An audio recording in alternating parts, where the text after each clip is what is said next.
Hello, welcome you all to my channel.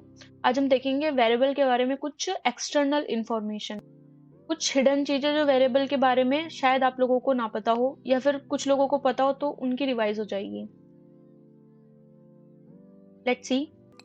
Where को हम var keyword से assign करते हैं। इसमें हम किसी को भी नाम देंगे और फिर इक्वल टू के बाद में जो भी हम उसको वैल्यू देना चाहते हैं। ये हम वेरिएबल x है जो हमने डिक्लेयर किया। इस पार्ट को हम डिक्लेरेशन कहते हैं और इस पार्ट को हम इनिशियलाइजेशन कहते हैं। वेरिएबल को हम रीअसाइन भी कर सकते हैं, मतलब सेम वेरिएबल जो हमने यहाँ पे डिक्लेयर किया था उसको हम दोबारा भी डिक्लेयर कर सकते हैं और उसके अंदर कोई भी दूसरी वैल्यू असाइन कर सकते हैं। इसमें हमें जावास्क्रिप्ट कोई भी एरर थ्रो नहीं करेगी और जरूरी नहीं है कि वेर कीवर्ड लिखा ही जाए, मतलब ये मैंडेटरी नहीं होता वेर कीवर्ड, लेकिन हमें लिखना चाहिए बिकॉज ये रिकमेंडेड वे है। क्योंकि जावास्क्रिप्ट को हम प्रॉपर इन्फॉर्मेशन देंगे तभी जावास्क्रिप्ट हमें पूरा अच्छे से फंक्शन करके देगी। तो आप बिना वेर कीवर्ड के भी असाइन कर सकते हैं, लेकिन आप इसको यूज ऐसे ना करें तो बेहतर है। तो वेर एक ग्लोबल स्कोप्ड है, मतलब वेरिएबल ग्लोबल स्कोप के अंदर आता है। कोई भी चीज जहाँ पे ग्लोबल स्कोप के अंदर अगर हम लिखेंगे ग्लोबल स्कोप के अंदर, तो ये एक ग्लोबल एग्जीक्यूशन कॉन्टेक्स्ट में जाके सेव होता है। लेकिन अगर हम वेरिएबल को किसी फंक्शन के अंदर डिक्लेयर करेंगे तो वो हमारे फंक्शन स्कोप के अंदर आ जाएगा। मतलब वेरिएबल जो है वो या तो ग्लोबल स्कोप होगा या फिर फंक्शन स्कोप होगा। वेरिएबल ब्लॉक स्कोप नहीं होता। ब्लॉक आपको पता है क्या होता है? कर्ली ब्रेसेस के अंदर जो हम चीज लिखते हैं वो हमारा ब्लॉक स्कोप होता है। और वेरिएबल को हम रीअसाइन कर सकते हैं, जो हमने पहले अभी देखा था। अब देखते हैं प्रैक्टिकल वेरिएबल के कुछ हिडन ट्रूथ्स और फैक्ट्स। हम अपने कोड एडिटर में आ गए और एक तरफ हमने अपना क्रोम ओपन कर लिया है ताकि हम इसका आउटपुट देख सकें। तो सबसे पहले हम देखेंगे कि वेरिएबल जो है क्या हम उसकी वो ग्लोबल स्कोप में होता है और उसका एग्जीक्यूशन कॉन्टेक्स्ट कैसे बनता है, मतलब किस एग्जीक्यूशन कॉन्टेक्स्ट में वेरिएबल सेव होता है। Let's see. हम एक वेरिएबल डिक्लेयर करेंगे x और इसको एक वैल्यू देंगे, कोई भी वैल्यू i। और फिर हम देखेंगे कि अगर हम इसको रीअसाइन करते हैं तो क्या ये हमें कोई एरर थ्रो करता है। Let's see. अब हम नॉर्मल लेट्स सी पहले इसको देखते हैं, इसको सेव करते हैं। अगर ये कोई एरर थ्रो करेगा तो हमें कंसोल में एरर मिल जाएगा। हम इसको रिफ्रेश करते हैं, हमें कोई एरर नहीं मिला। अब हम देखते हैं कि क्या x की वैल्यू चेंज हुई है, मतलब हमने रीअसाइन किया तो क्या x की वैल्यू चेंज हुई है। Let's see. हम यहाँ पे x को प्रिंट कराते हैं और एक x को हम ऊपर प्रिंट कराते हैं, इसको रीअसाइन करने से पहले। अब देखते हैं हमें क्या रिजल्ट मिलता है। सेव करते हैं, रिफ्रेश करेंगे।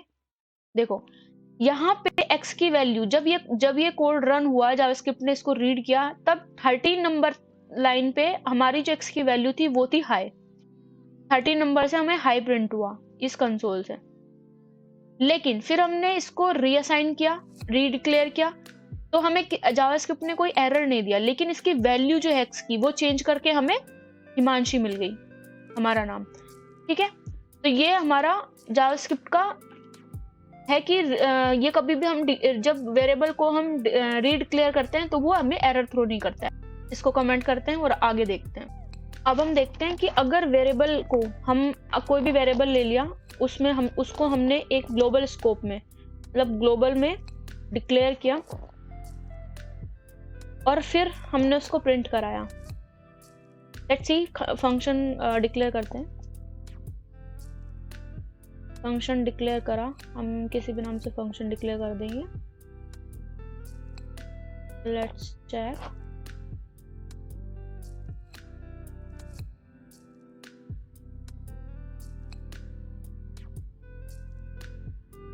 इसमें अब हम y की वैल्यू को वापस डिक्लेयर कर रहे हैं, तो हम देखते हैं कि क्या हमें कोई एरर मिलती है।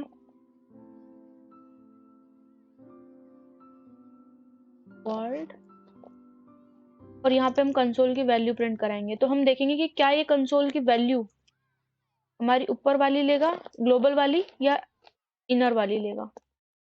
और हम अब ये देखते हैं कि जब हम यहाँ बाहर कंसोल प्रिंट कराते हैं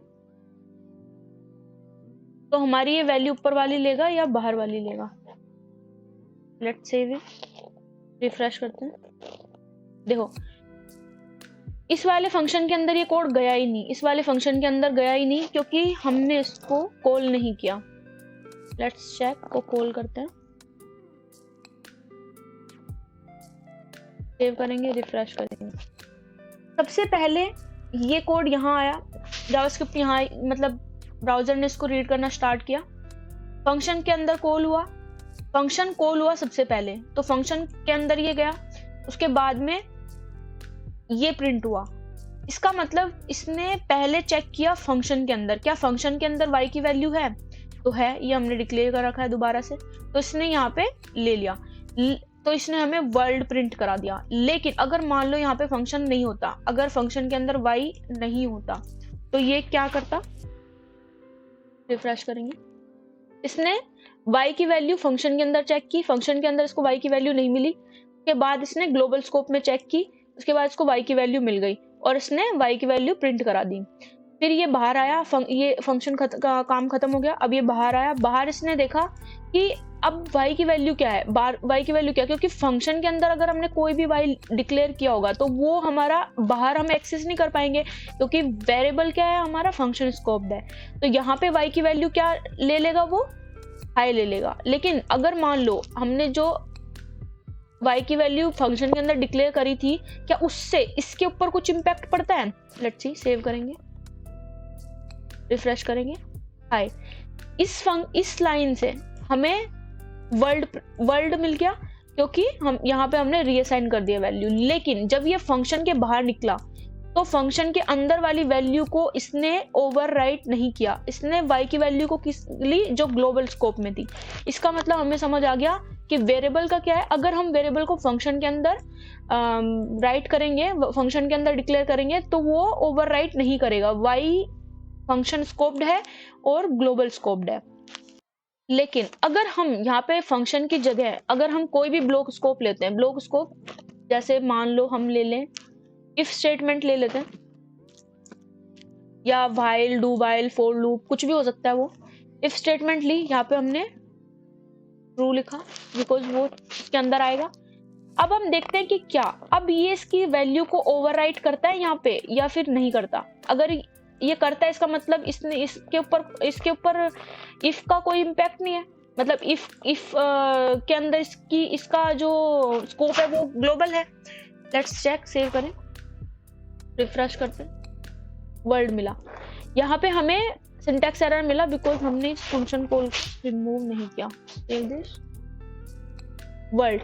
देखो यहाँ पे हमारा जावास्क्रिप्ट का कोड आया, यहाँ पे आया, इसने इसको रीड करा, जब ये अंदर गया तो इसने इसकी वैल्यू क्या मिल गई, इसको वर्ल्ड मिल गई, तो इसने वर्ल्ड प्रिंट करा दी। जब ये बाहर आया तो इसने ये देखा कि y की वैल्यू क्या है, y की वैल्यू क्योंकि ग्लोबल स्कोप नहीं होती, तो यहाँ पे ग्लोबल स्कोप के अंदर हमने जो भी y की वैल्यू प्रिंट करी होगी, जो भी y की वैल्यू असाइन करी होगी, उसने पहले वाली वैल्यू को ओवरराइट कर दिया और हमें वैल्यू क्या मिल गई, वर्ल्ड मिल गई। लेकिन फंक्शन के केस में क्या हुआ था, फंक्शन के केस में इसने इसकी वैल्यू को ओवरराइट नहीं किया था।